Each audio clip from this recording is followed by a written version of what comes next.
I mean, I think that I'm very lucky that passion and purpose have aligned. I think, Mm. the growth that I experienced needed to happen, but I ended up where I always wanted to be and what I always wanted to be doing, which was just helping and supporting Kyle. And how amazing is it that I can do that and do it for a living and also share it with him? Welcome to the Dwayne Kerrigan podcast, and I'm your host, Dwayne Kerrigan. With 35 years in business and close to 30 ventures across 12 industries, I've seen a lot. Amid the celebrity allure of entrepreneurship, many exceptional entrepreneurs remain shadowed. Here, I team up with these hidden talents to unveil their challenges and successes. Dive in with me to unearth entrepreneurial gems, learn from our experiences, and get educated.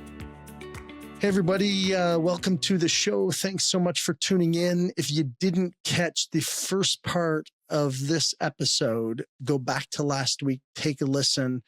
Here's the second piece. We hope that you guys are getting everything that you need out of these conversations. We appreciate you tuning in and listening and sharing and subscribing and all that kind of stuff. Thanks so much, guys. Have an amazing day and week, and we will chat with you soon. Enjoy. Look at it and just go, I'm curious how you guys prioritize and how you kind of juggle all the stuff that you got going on. Oh, we do a terrible job at it right now in this moment, like literally well, no, because we made a concentrated effort to spend more energy getting on more podcasts this year instead of just waiting for them to come. We hired somebody to help us. We sourced, scoured, looked, and like this morning, we're like, oh my God, we got this one today, and then we got 0 next week, and then 3 the week after, and then we go to Hawaii for 2 speeches.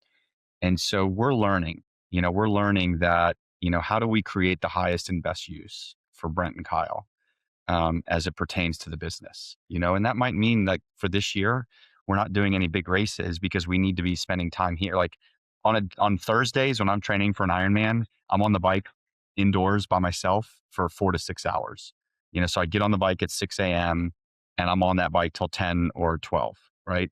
Well, who's doing the podcast? Who's doing the team meeting, right? So we're learning, like we're trying to get better at that and like we can't be everything here. I mean, we have an 18-person team now, so while we're sitting here with you or while I'm on the bike, who's making sure the business is running? So we're trying to get better, but we built this thing doing everything. We literally drove the trucks and packed them and sent out the emails, and we would do thank you notes and videos at nighttime to donors. So it's evolving, but that's kind of why like I've really been leaning into what I just said to you is that, there's times this year where like we just got to spend some more energy on what we do from a work perspective. And that'll free up some space when, Kyle takes a break next week or I take a break, to go recharge with family or friends or shoot, to go ride bikes together. From the business side, how are you guys starting to structure things differently as it starts to grow, relying on or hiring or bringing on people with the experience that you need versus kind of driving it yourself? Like, what's that all experience been like? Yeah. Being a nonprofit, there's a great video that your listeners can look up. It's a TED talk called "The Way We Think About Nonprofits Is All Wrong," and I make every new board member watch it. And it's basically they talk about comp structure, and the way people say, well, nonprofits, you gotta make sure you're giving X% back to mission, right? If you don't do that, you're not a good nonprofit. And while we don't fully think exactly like that, we're still a nonprofit that's trying to work really hard towards 80 cents of every dollar going back to the mission. But that means that, like when we go hire somebody new, we've got to be thoughtful that we need somebody that's passionate about what we do because we're not going to be able to pay them, what their market rate might be as a nonprofit. So it's, looking where we have needs, and figuring out, is there somebody in our network? Because finding people who love what the mission is, like that's more critical to me than finding the person who fits the exact role. Because if you have somebody who loves what you do and believes in it, a true believer, if you will, then they're going to be able to lean into whatever the task is and grow because they're willing to do it for the people that we serve. But there's one more balance to that, which is as we've built out this, what we call an inclusive employment team, for every person we hire, I want another employee with a disability here. I want to continue to grow that because it's providing real meaning to these individuals that work for us. They're not just sitting here stuffing envelopes; they're doing real work. So we're starting to see that. I mean, the operations team here is a 3-person team now. Our fundraising team is now 4 people. So we're starting to build out better so that it frees me and Kyle up to spend time doing this or going to Hawaii for speaking engagements and things like that. Yeah. And then, and I'm sure like as you're building this, it can't be much any different than any other business that, you've got to invest in people in order to, grow, serve more, be more. And so you can't always be this 80-20 number. I've heard that before with nonprofits. It's like, well, you can't always be there. Sometimes you might have to be 70% because you've had to level up some staffing in order to get yourself to the next level. Cause then how would you be able to ever grow and serve more? I 100% agree. Yeah. Is that accurate? And I've never Very been in accurate. the nonprofit space, but I'm sure that's got to be the first lesson I got when we started the foundation is somebody's like, you got to reach out to this guy, Mike. He's running a nonprofit for, amputees, both, through life and through military service.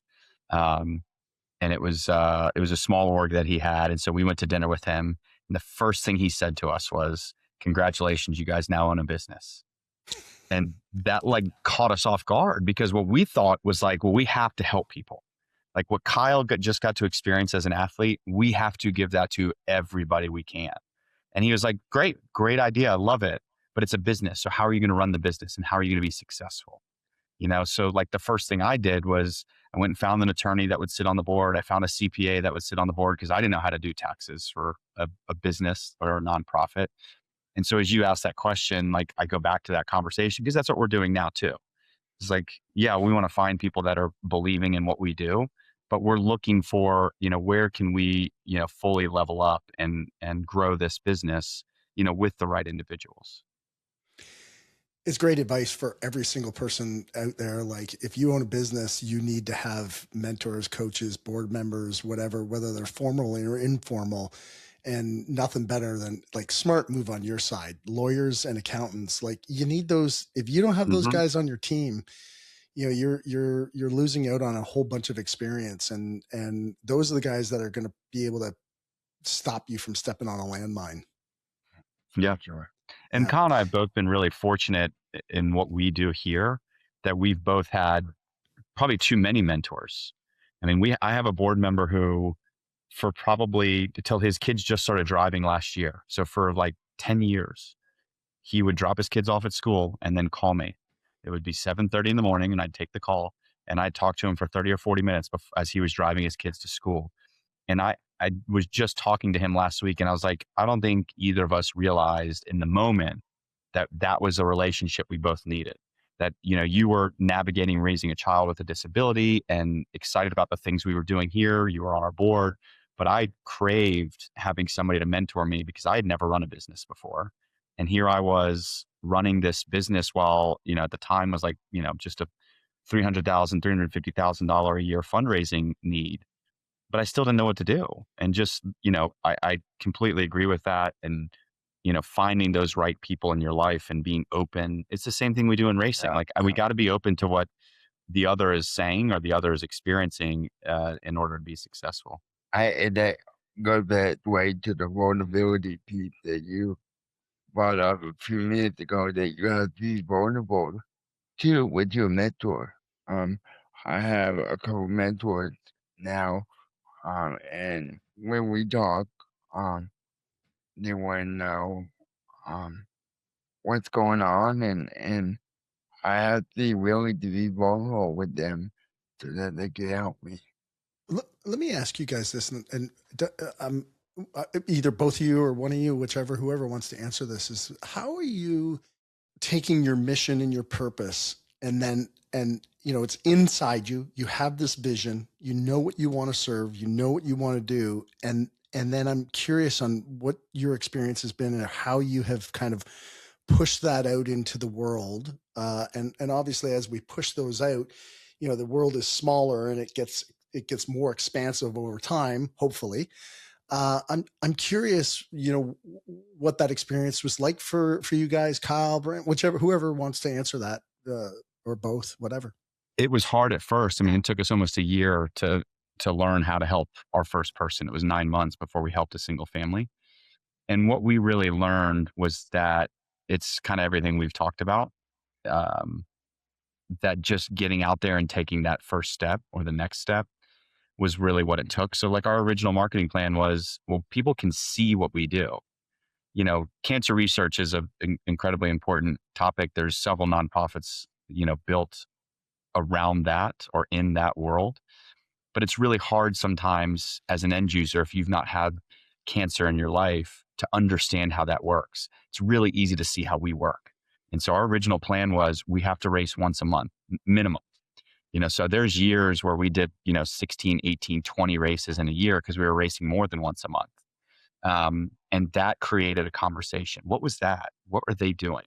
And then as they would reach out, Kyle and I would take every phone call ourselves. The email or the phone call would come in and we would take it and we would talk to them. And it would slowly expand to when we walk into an event now, we have a team that can go to schools and go to, other businesses that serve the population of people living with disability. But it's really the same thing is come look at what we do. And I can show you the benefit of it. And so that's been a really wonderful experience because, as we talk about being able to step back and see the mountain, like when I can walk into a race and look around, I see the fruits of 15 years of work of just daily, like you got an email, you got to take the email. You got the phone call, you got to take the phone call, because that's the next one that might, really kind of show that this idea is truly a business that is, able to thrive and serve. It's a lot like the movie The Field of Dreams, right? We all know that famous line in the movie, if you build it, they will come. And it took us it took us 9 months or a year to athletes to come in. And it took us 3 years to, begin to build our athlete up.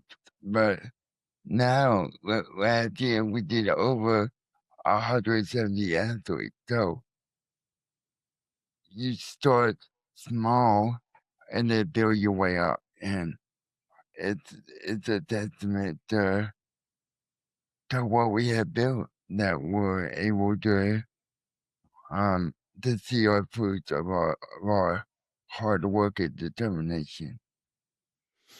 Yeah, so as a side note, great movie, Field of Dreams with Kevin Costner. I love it. As a sports fan, you can imagine what high marks from Kyle that movie gets. Well, no, 100%. I mean, listen, you don't even have to be a sports fan because it's such an emotional, like it really is true. Like, the doubt, the self-doubt and everything. It's just such a great movie that highlights that and just having a vision and whatever. So, but the point that you make, Kyle, about that movie and then pushing yourselves in, and then so now you think you said 170 athletes you had last year. Yeah.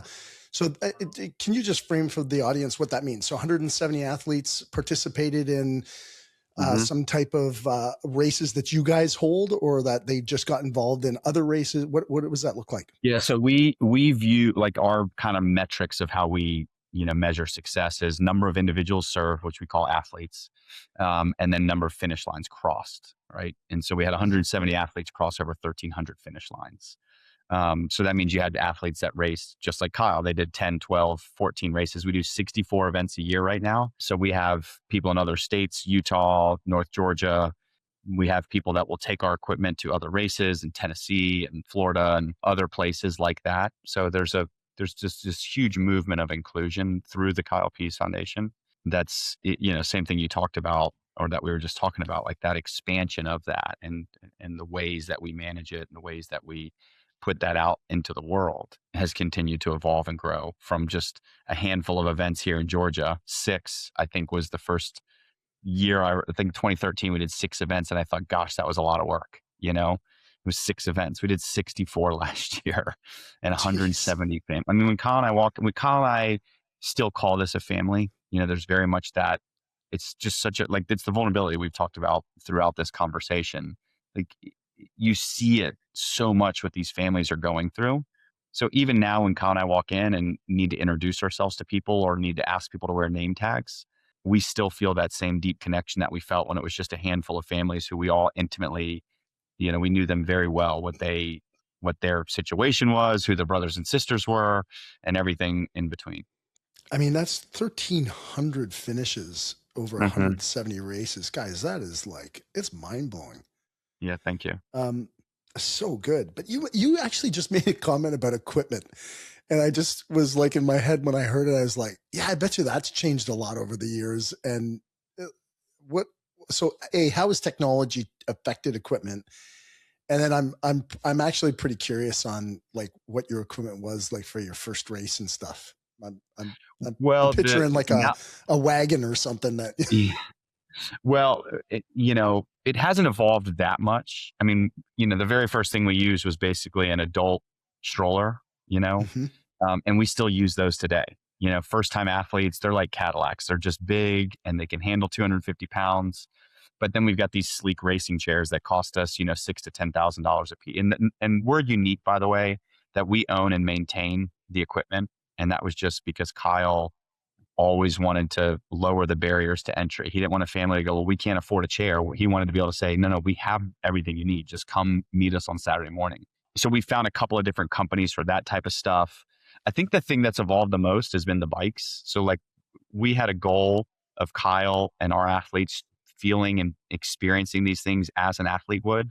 So for the bike, I didn't want to tow Kyle. And so we found this company in Canada, Winnipeg, that makes the bikes. And those have evolved from these, monstrosities, these huge pieces of steel into a racing bike that can handle Hawaii, but it's still the original frame concept, so much of what we see today, 15 years later, is still really the same thing we looked at, just, I would say, slight modifications. You can't see Kyle's chair, but it's the same bones that every adult with a wheelchair, with CP, uses, but then they keep making all these little modifications. Kyle's phone has a stand over here by his joystick, so he can do it. His left arm is tied down, so his spasticity doesn't cause him to hit me this whole podcast. So the equipment that we use for the foundation is very similar in that it's a pretty basic premise that just evolves slowly to make it so that for us, they feel fully included in a race and not just a bystander or a cheerleader. And so there's a couple of questions there. One is, Kyle, when they have to, if just for this example, when they tie down a limb in order to help control the spasticity, is that difficult for you? Does that require physical energy or because I'm just out of curiosity. No, it actually it's a big benefit for me because it helped me sit upright in the wheelchair and it allowed me to move independently on my own, and so it's a big help for me. So it's a part of my life. I've had it for over 20 years now, so I'm used to it. When we speak to elementary schools, Kyle has this great line. When we speak to elementary schools, it's probably the most canned talk that we do. It hardly ever changes. But he has this great line where he says, "I'm not in pain, I'm not uncomfortable, and I'm okay." Where he's basically they're looking at him and they're trying to figure it out because kids are curious, right? They'll open their mouths, which is a wonderful thing. And it's I'm not in pain, or I'm not in pain. I'm not uncomfortable, and it's not getting worse. So this thing that you're seeing doesn't get worse for me. This is just it. This is my life. So you and I look at his left arm and go, gosh, I can't imagine what that would feel like to have my left arm strapped to a chair all day. But that's what Kyle has lived with and understands.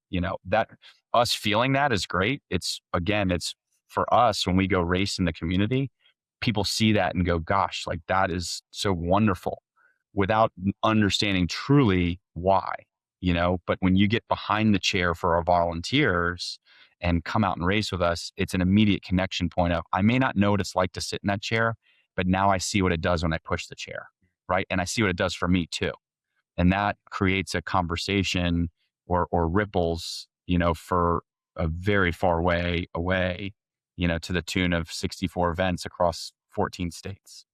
Yeah. Yeah. I mean, even just that message that you give, Kyle, to elementary school students so that they can understand, because I think you make a good point, Brent, like you just said, like we get older, we don't ask the questions. And that's, to me, a loss of a gift of understanding and shared understanding. And so just sharing that is nice, because it sits in the back of people's minds. I think sometimes doesn't matter if you're 8 years old or 28 or 38 years old. So yeah, we can never do enough of that. And quite frankly, that's where, this is shifting for me and Kyle is, go out and spread the good word, talk about the mission and the foundation, and build a team behind us that can run the organization. So yeah, as many opportunities as we get to step on a stage or wheel on a stage, we want to take those opportunities, because it's fulfilling to us and it's allows us to grow what we're doing. And when you guys go into like an organization to speak, I'm just curious, like, do you guys have an education platform that either precedes or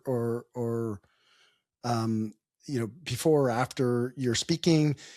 Is there an opportunity for a school to run a program to help or attach on to what you guys are doing from a mission perspective to promote, people with disabilities to get engaged in sport and exercise and participate in these activities? Or do you guys have that kind of program in place? Not yet, but we've started talking to some folks to kind of help us. And we've talked about writing a second book. We've talked about, creating some more content for certain types of, like, we're very spontaneous in our speaking. We can take the Hawaii story and let it, flow very organically into what the company or organization might be looking for. But, we see a lot of that where if we have that type of component, it opens up more opportunities, not only for us, but for the foundation, as well as just for the others to learn. So it's something that we're actively working on. Yeah, it's interesting stuff, because I think it'd be really, really powerful to have an education portion. Yeah, very cool. No, thank you. I had another question about around equipment. Sorry, I'm all over the place here, but Kyle, like, what's it feel like? Because Kona is, that's next level like, it's the top level, right? So my understanding from my buddy who competed in it, I think he's competed at least once, if not twice. I've got other friends who've done it too, but it's treacherous. Like, it's, the elevations in that race is pretty massive. So I got to think that sitting at the front of that bike coming down the hills in Hawaii has got to be somewhat nerve-wracking. Yes and no. I enjoy going downhill more than I love going uphill. Because going downhill, you get a lot of momentum and the wind in your face, and I start laughing. So yeah, it could be intimidating at times, but again, I can choose to look at it as I'm hanging out with Brent, and we're gonna do it together, and there'll gonna be hard moments, but we can tackle them together. But you're like a foot off the ground, 2 feet off the ground?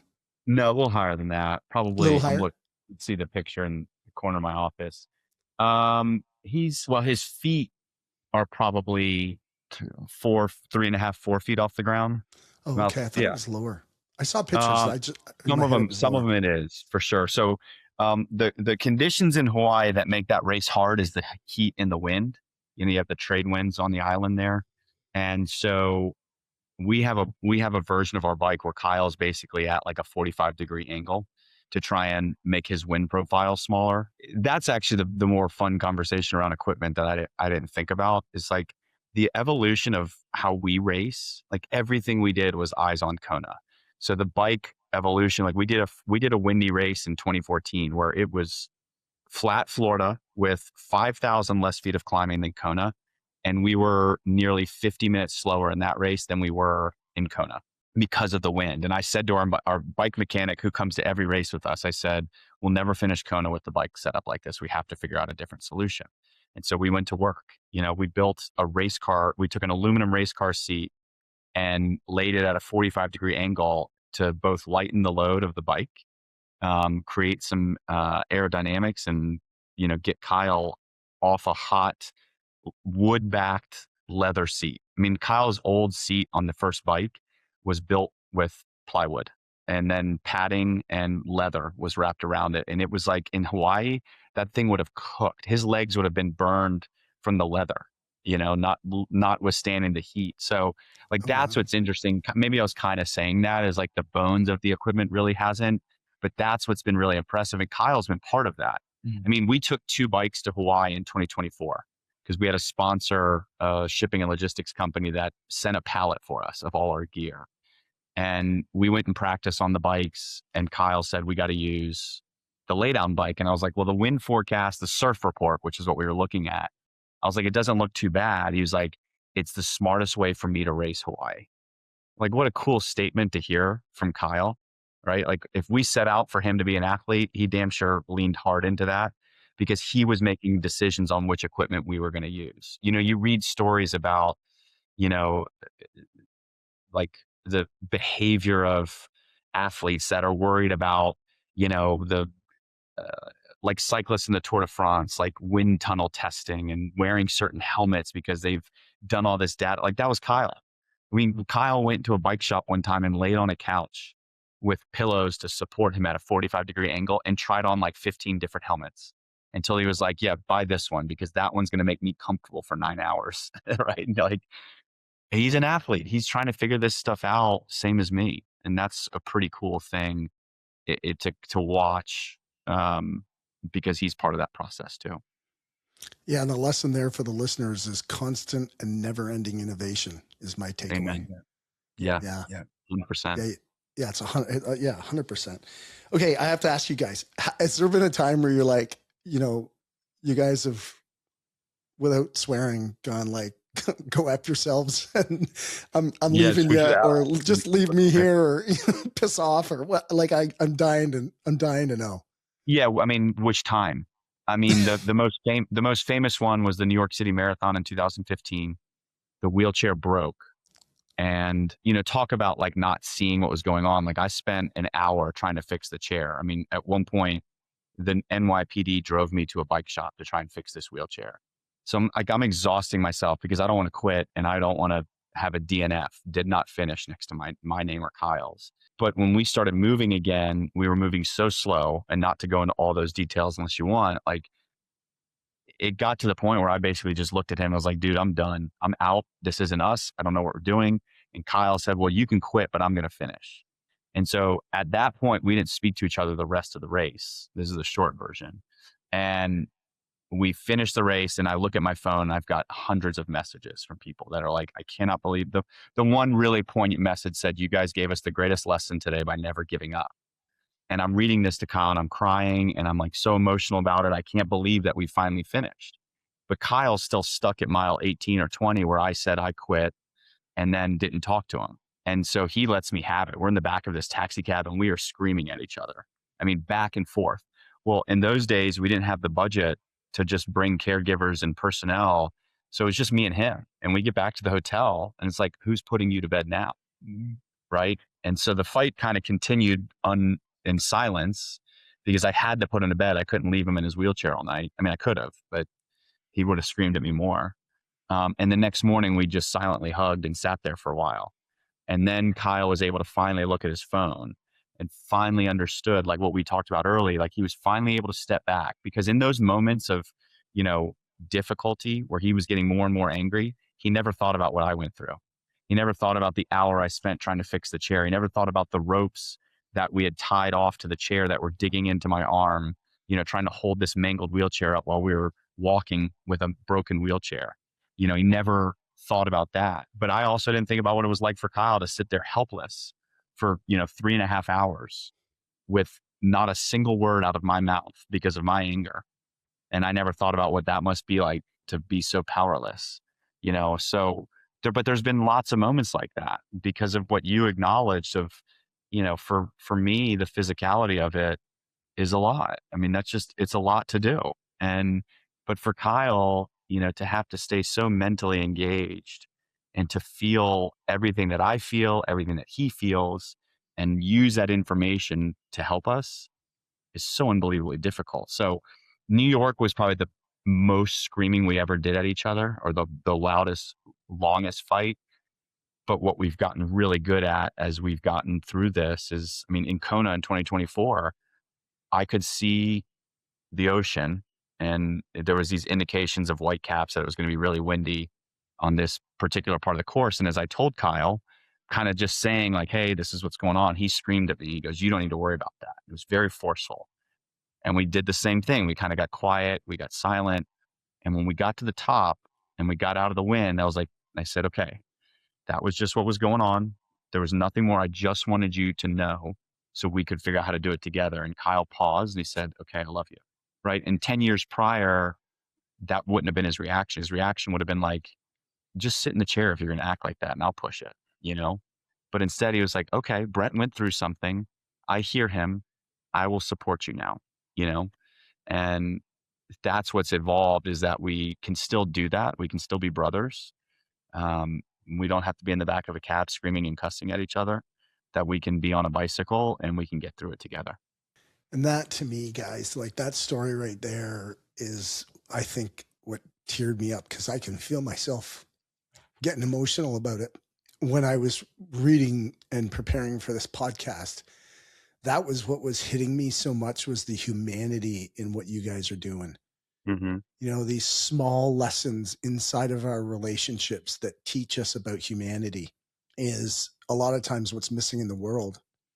And you guys are sharing it through stories like that, which I think is supremely powerful.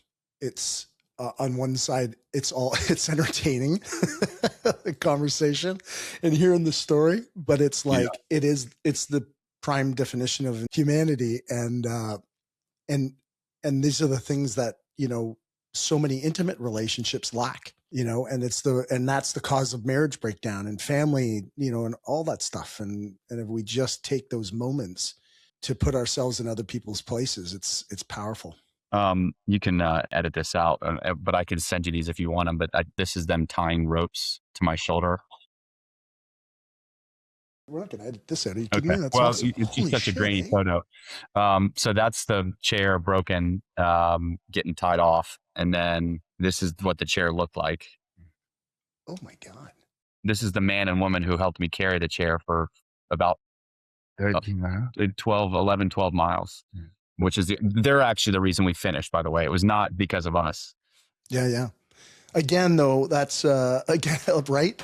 Getting the help of others is huge. I think you guys, I don't want to call it mentorship, but the Hoyt family, which is a father-son duo. Do you mind just sharing, the stories, like anything that's significance about enabling the help of others? Because so oftentimes, whether it's in business or in our relationships, we think we've got to do it all alone. And like, yes, you and Kyle have been on this journey together, but you are one, or at least that's the way I see it. And then it's like, well, you as one unit need the help of others. And I'm curious what that looks like. The Hoyts were great when we first started doing this. And it was such a great lesson that we reached out and they responded almost immediately with, here's the list of everything you need to get going. Like when we first started, we didn't know how to do it. And they basically showed us like, here's the path we've blazed. Here's everything you need. The second one I'll tell you that kind of illustrates how we were, willing to not only to accept it, but to understand it, was that Dick called me before the Ironman in 2018, the one in Hawaii. And he just called and just said, we're just so proud of what you guys have been doing. Like, congrats on all your stuff. Like, just want to wish you well in Hawaii. And it's like, this is the legendary, Dick Hoyt. And I was like, well, Dick, what advice would you give me? What do I need to know to get through it when it gets hard? And he said, oh, gee, I don't know, kid. You seem to be doing all right. Just keep pushing the pedals. And in the moment, I was like, that's it. Like, this guy is a legend. Like, that's all you had. But when you step back and realize what he was trying to tell me is like, just keep going. No matter what, just keep going. Right. And that's what we've talked about. So like seeing the path that they blazed, knowing that they were there as a resource, that they would respond and offer assistance, was a great lesson to us. And we try to do the same thing. I mean, there's people in our backyard that do the same thing in us that are not, officially a Kyle Pease Foundation organization, but we don't, try to turn away from that. We try to say, here's how we would help. And we try to make it accessible, because if we're making somebody else successful, it's good for more Kyles in the world that they get to experience this too. It does not have to be something that we fiercely protect. It's something that we can all fiercely experience. I think one of my favorite memories of the Hoyt was we did a road race in out there by where they lived. There, we went to the expo, and Dick was there, and Brett had to step away from for a phone call, and I started talking to Dick about Kona, and all of a sudden he had tears in his eyes. And I'm like, oh boy, here he goes. Here another person goes. Feeling sorry for me. But what Brett illustrated to me after we left was that Rick was nonverbal. So he couldn't tell Dick how he was feeling during the race and all that. So to hear it from me, somebody similar to Rick, just took him back and really made him emotional, and it was one of those moments that I will never forget for the rest of my life. That's beautiful. So so sorry, Dick is the father, Rick is the son, correct? Correct. Yeah. Yeah. Oh, that's so cool that he, oh, wow. So another example, right, of not understanding or not fully knowing of what somebody else is experiencing in their life. That's why I love that water example that you gave earlier, Brent. But that is really cool that you were able to express that, to Dick like that. That's awesome. You mentioned, Brent, I wanted to recircle what you'd said earlier. You said, you don't fiercely protect what you guys are doing so that we all can fiercely experience. I love that, dude. That's an amazing quote. Thank you. I don't know if you created it or if you stole it from somebody. I'm definitely going to reuse it since you just affirmed it for me. It's awesome, dude. It's so good. Well, that it stems from when we finished Hawaii in 2018. We went back in 2019 because we had written the book and we wanted to kind of promote, and we just the island is a very magical place to us. I mean, the Hawaiian Islands are magical on their own, but there was a mother-daughter competing. So this could have been, now Kyle is the other person besides Rick to finish. So here we are a year later, and another team can finish, and it's a female. And female's never done Kona like this, finished. And they didn't make it. They missed the bike cutoff. And so I was inside the fence when it happened because I was helping do some volunteer stuff. And Kyle was on the other side of the fence. So he couldn't see. And, the mom is crying, the daughter's nonverbal, and I can't really tell, but I'm hugging the mom. And so I come out and Kyle goes, well, what happened? What was it like? And I said, you know what, Kyle? I said, everybody deserves to experience what you did last year, And that's where that stems from for us, is like a year later, like I could have been jealous. I could have been angry. Like that was our moment and you're now taking it away. Like we worked so hard for so many years. We were the first one since 1999 to finish it, nearly 20 years after the Hoyts had last finished it. And here we are a year later and you're letting somebody else in. And that wasn't my feeling. I mean, we want more of that, And so we shouldn't have to hide. Like this should be for everyone. Yeah. That's beautiful. I mean, it's been such a growth. Like, I can't even imagine the growth. Like I think, Brent, I read, like you've had your own growth experiences over the years, right? Like, Oh yeah. what do you think are, like, what are the biggest takeaways for either one of you guys through this whole journey or process? I think that we're still growing, we're still evolving, and when you stop growing, that's when you need to walk away from whatever you're doing, because that means that you have reached your max and you can't go any further. And I've told Brett this, and I've told our team this. The moment that I don't have fun doing what I'm doing, within the Kyle Pease Foundation and Reggie with my brother, that's the moment that I walk away. And I won't have any regrets about it. So I think that we're continuing to grow, and every day is a different day, and every day is a new day. So I would say just keep moving forward and keep growing. Yeah, I love that. Thank you, Kyle. Well, Brent, for you? I mean, I like all of that. I mean, I certainly agree with him that we're still evolving and still growing. I mean, I think that I'm very lucky that passion and purpose have aligned. I think, the growth that I experienced needed to happen, but I ended up where I always wanted to be, and what I always wanted to be doing, which was just helping and supporting Kyle. And how amazing is it that I can do that and do it for a living and also share it with him. I could have been helpful to him by just spending time with him, and the fact that we live in the same city and we're running a business together and we're racing together and we're living life together. And that's pretty spectacular. Yeah. Are either of you guys married? Yeah, I'm married and I've got 2 kids. Oh, nice. How old are they? 10 and 8. And are they, I'm curious how you, I don't want to integrate. I was going to use the word balance, Yeah. but how do you integrate the passion and the purpose in this area of your life and then integrate the all together? How does that look? Yeah, it's a great question. I mean, I try not to force it, honestly, but I also try to expose them to it. I mean, it was very important for them to be in Hawaii.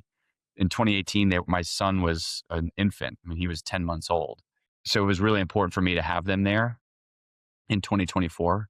And there was actually, this is a great way to describe it. There was a moment where my daughter, who's 10, chased after me, Kyle, on the run course. And I kind of look over my shoulder and I see her, and she's got this huge smile and she's kind of sprinting towards us. And it was a really amazing moment and painful moment, because we're in Hawaii and she's getting to see, just what it looks like to fuel your passion, and what it looks like to be inclusive and supportive of somebody. And at the same time, I'm running away from her, because I've got to do this thing with Kyle. And so I try not to say to my kids, like, you have to be at these things, you have to do this thing, you got to run too. It's like, I just want them to see it and I want them to experience it, because it does normalize it. Like, this has been their entire lives have been around, they call him Uncle Kiki. But I also don't feel like they have to own running shoes and they have to get on a bike with me. Like, I want them to find their own way, and perhaps by seeing what Kyle and I do, they'll see that and understand it and get a chance to do it themselves. Yeah. Yeah, I love it. And Kyle, on your end, I'm curious. When I was doing my research, you have a twin brother, correct? Yeah. Yeah. Does he race at all with you guys, or is he involved much? He's not fast enough for Kyle. No. He lives in New York too, so we don't get to see him as often as we would like to.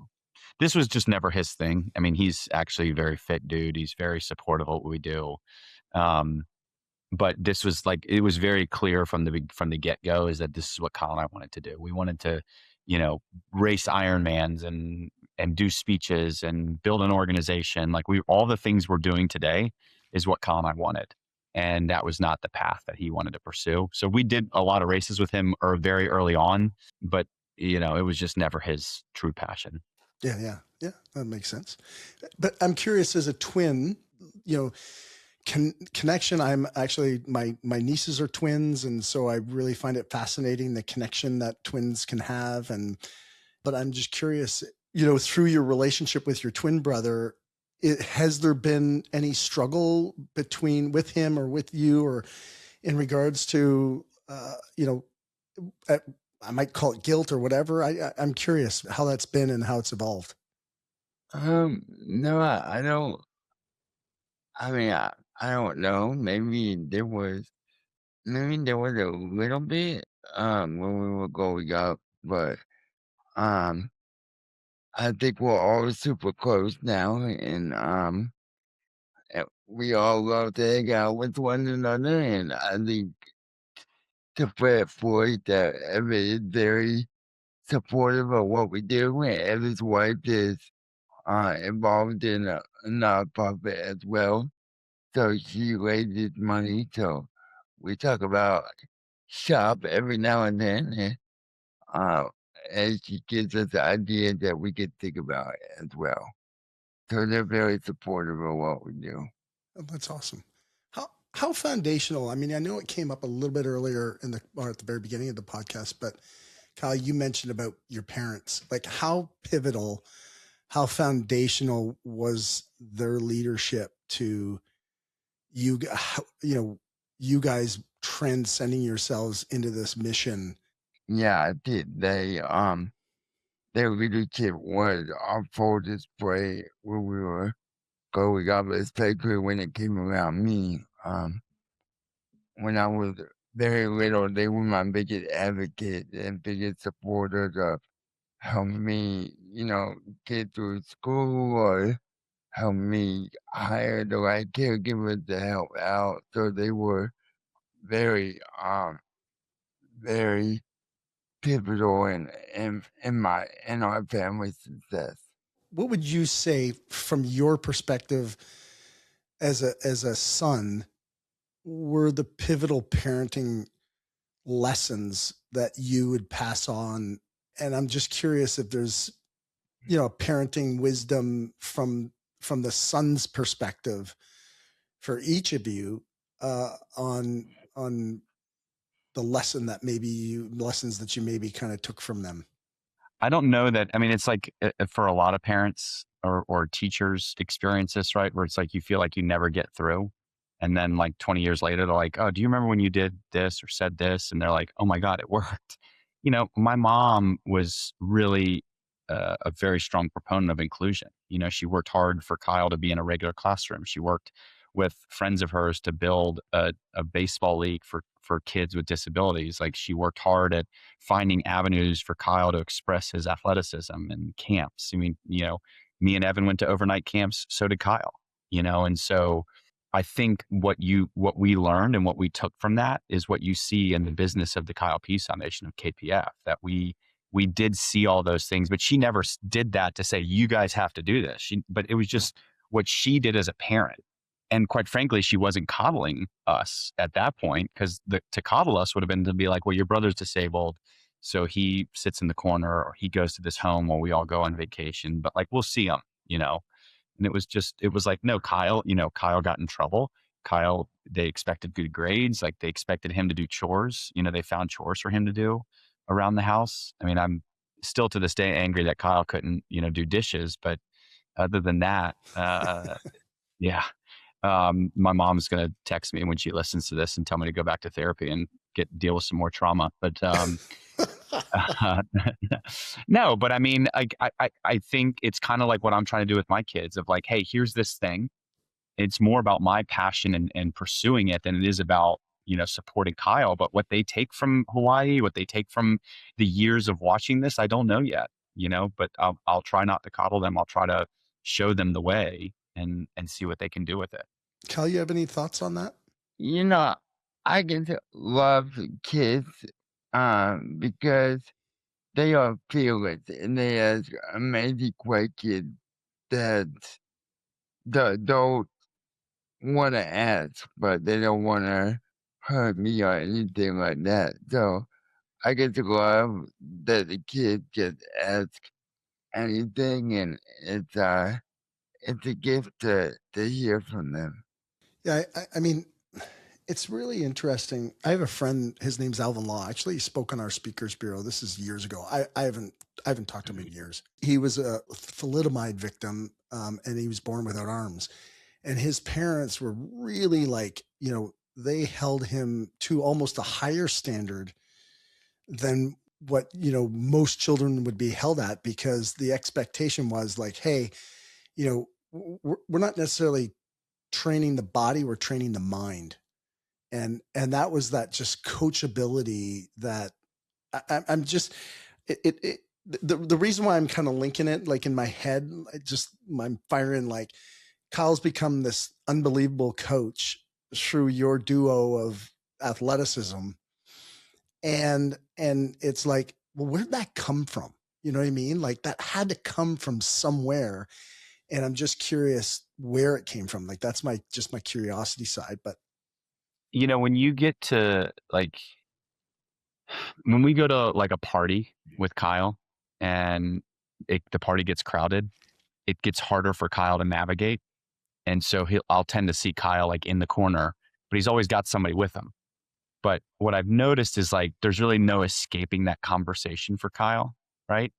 And I think I saw that, or I see that now looking back, like as a kid, like he would be on the sidelines while I was competing, sitting with all the adults. And what are adults doing? They're like, they have a very honest observation, like, oh, well, Brent's not a good runner, or Brent's like, and he's observing and he's hearing and he's listening. And then he would be there. Like we've got photos of him sitting behind, I swam growing up, and there's photos of Kyle sitting behind the block while I was swimming. Right. He's watching, and he's learning and he's thinking. And so then when it comes time when I'm in competition with him now, that he goes, well, hey, just like stay in it, right? Or try harder. And so those lessons start to come out. But now he's also got 15 years of practical experience of doing it with me. We've unintentionally allowed Kyle the unique experience of being around all the adults or getting stuck in conversations that maybe you and I would have just walked away from, that we would have said, hey, Dwayne, great to meet you. I got to go over there and talk to my wife. I'll talk to you later tonight. And Kyle just stays there with you in the corner, And so those observations and his ability to just listen, like, if the room gets loud, it's also hard to hear Kyle. And so he just ends up listening a lot. And that has allowed him to be a really good coach. Because what's a really good coach do? They listen and then respond. They don't, the coaches who are not good are the ones that walk in and you're struggling. They go, you know what you should do? Right? Instead of saying what's going on. Right. And we talked about that today with like the Hawaii story of Kyle getting mad, is like, it was a momentary lapse. He forgot to ask what was going on. And when I finally told him, he paused and reflected and said, okay. And instead of, jumping down my throat again or coming after me, he just expressed gratitude. Right. And that was something that we talked about as well. So for Kyle to evolve into this incredible coach and mentor and partner and friend, occurred because of his experiences that he had throughout his life, really. It's, the bumper sticker I put on that is "See the gift." See the gift in everything that's awesome. Cause it's true. Like I'm sure Kyle, in some of those conversations, you'd be like, oh man, here he goes again. I wish I could get the hell out of here. Yeah. But yeah, no, it's awesome. I wanted to talk to you about your book so people can buy it and share with the audience what the book is all about and what they can take away from it. Yeah, it's a book about the journey to our first Ironman World Championship in Kona. And it builds up to that point of all of the racing that we make it today, about New York and about Ironman Wisconsin and everything in between. And what's really cool about it is everybody in our family has a chapter in the book. So you hear my mom's perspective, you hear my dad's perspective, you hear Evan's perspective, and Brett's wife as well. And so it gets really cool to hear and see what they took out of it as well. And what we hope that you take from the book is gets a different perspective on how you could do something too when you put your mind to it. Guys, here's the burning question that just as you were saying that, Kyle, that popped into my head. There's a saying, what got you where you are today will not get you where you need to be tomorrow. What for you guys do you think needs to shift to get yourselves into the next level? It's kind of what we talked about with balance, right? Like we are so conditioned that we have to do everything here, that it's our power, it's our voice, it's our work that is fueling the growth here. Which, spoiler alert, it's not. But there is still a way for us to do that and to lead in the same fashion. And so it's really about getting out of the way and letting the team, continue to build out the org while we can learn, like you were asking, like go create educational materials around your speaking that opens more doors, spending energy with the people that are truly impacting us.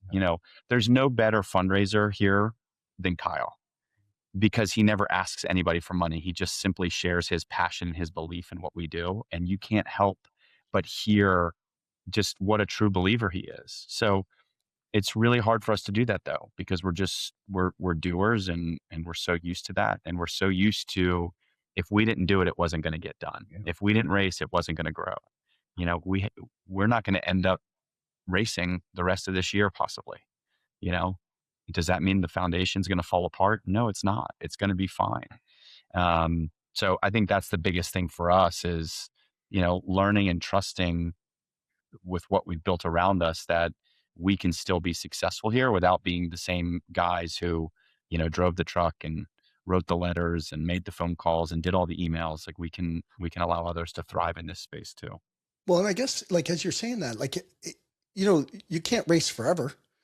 So this, if this has a 20 or 30 year, when you look into 20, 30 year lifespan, innovating and recreating what you guys are and what this is as from the Kyle Pease Foundation, will need to evolve. And so that was kind of just one of the things that kind of struck me is like, there's got to be at least some level of shelf life on being able to compete, right? Yeah, but we're going to do that as long as we can because of how much we get out of it. Mm-hmm. But also understanding that we don't need to do that in order for the business to be successful. Maybe 10, 12 years ago, certainly, but all that really was creating more attention. And then it was up to us to go out and use that for the better good of what we do here. We don't have to do it that way anymore. So if we're going to race, it's going to be purely because of what we enjoy and what we get out of it.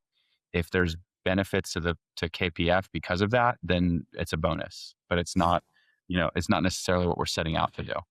Yeah. Kyle, I'm curious, who do you think what would be the next shift for you in your emotional, your mental, your business, your outlook, whatever? I'm curious how you feel about that. Yeah, I think that time will tell what that looks like. I recognize and understand that that we won't be able to run for a while, but the best boy, we love it right now, and I think that for me, that I just want to enjoy it while we can. And I want to be present in the moment right now, to be present for everyone that we interact with KPF and try to make their lives better through inclusion in sports and beyond. Yeah, I love this. Is there any bumper sticker or anything that we haven't covered that, if you got off this call and went, shit, I wish we would have talked about that? I would just say, if any of your listeners are interested in becoming a part of the Kyle Pease Foundation as a volunteer, you don't have to be a runner to be a volunteer either. Just go to kylepeasefoundation.org, and that way there's a simple intake form that they can fill out, and become a volunteer, and then you can forward on all of our social channels as well. You guys have inspired me to, like, we don't sell advertising. I don't monetize this whatsoever, but here's what I would love to do. Is, and I don't know how we work on this on the back end, but what I would love to do is money match any listener who wants to contribute to the Kyle Pease Foundation. I will money match up to $5,000 of my own personal money to support your foundation, because I'm really inspired by who you guys are. And you know, there's I always say there's three types of people in this world. There's people who sit back and watch things happen. There's people who say things happen, and there's people who get shit done and make things happen. And you guys are those guys. And I love the spirit. I love the humanity and what you guys are doing. Thank you very much. That's very generous. And we greatly appreciate that. Yeah. So one way or the other, guys, when I say guys, I mean the listeners, guys and girls, and everybody listening to the listeners. So we will money match up to $5,000. The reason why I could donate $5,000, but that's only $5,000. So I want guys, if you're listening, pick up your phone, get on to, what is it again? KylePeaseFoundation.org. KylePeaseFoundation.org. And then I will match, and Pease is Pease. It'll be in the show notes, but please click on the show notes, find the link, and I will money match up to $5,000 of my personal money. Guys, I just tell you, I've said it a couple of times. I don't want to overdo it, but what you guys are doing is amazing, and how you represent yourselves, and how you support people to get involved and engaged. I think here's the other thing too, is like, if there's one thing that I've learned through one of my mentors, Tony Robbins, is that, you know, emotion is motion. And so, you know, getting out, getting the body moving, you know, being in the physical world and getting motion drives emotion. And so this is what I'm really so excited about with what you guys are doing. And so if we can help in any way, I would love to do that. Thank you very much. Really, this has been such a great conversation. Thanks for letting it flow in and out of so many different themes, and just giving us the platform to share and to talk and to get to know you a little bit too. Guys, thank you so much for being on the podcast. I really, really appreciate the time, but I'm obviously more appreciative of like what the gift you guys are giving to others. So thank you very much. Yeah, thank you. Thanks for listening. I appreciate you being with us. If you found value in the show and know a friend or coworker who could benefit from this conversation, please share the link. Remember, each share creates a ripple effect of knowledge and inspiration. And if this podcast has supported you in any way, please support us by clicking the follow or subscribe button.